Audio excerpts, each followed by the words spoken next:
is an individual where a convicted sex offender was in the position to create another victim. And that's one of the things that I've said time and time again, is that sex offenders are typically prolific.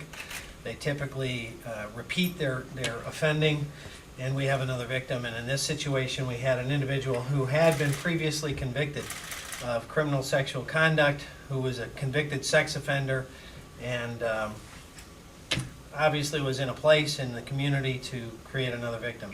And even worse in this particular case is you have basically someone who you would expect and you count on and you rely on to be an advocate for the child, and that's an employee of a school district, who not only was kind of a quiet acquiescence, she actually introduced the victim to the perpetrator.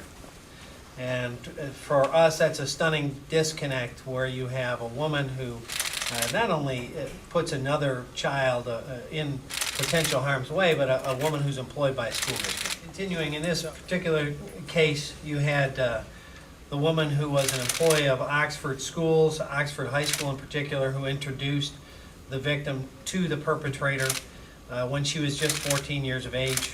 And over a period of time, which is fairly common with sex offenders, they befriend a person, they break down some of the barriers, they do a variety of things to bring them into the confidence and into the position to become a victim.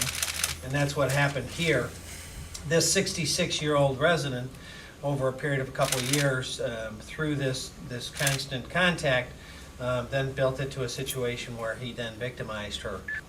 Clearly, this is a person that shouldn't be on the streets, shouldn't be in a position to have another victim in the future, since he's already had not only arrests and convictions in the past.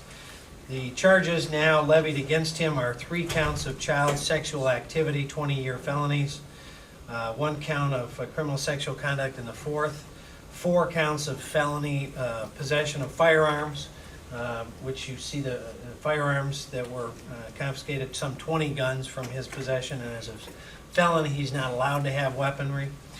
2 possessions of firearms during the commission of a felony, 2 providing pornography to a minor, and then also we have levied charges against the wife.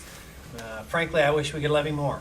We levied a misdemeanor of failure to report by a mandated reporter, an individual who, again, is in a position that's supposed to be an advocate, the protector of children, an employee of a school district. Knowing things like this is going on, in my opinion, just the laws say you have to report it.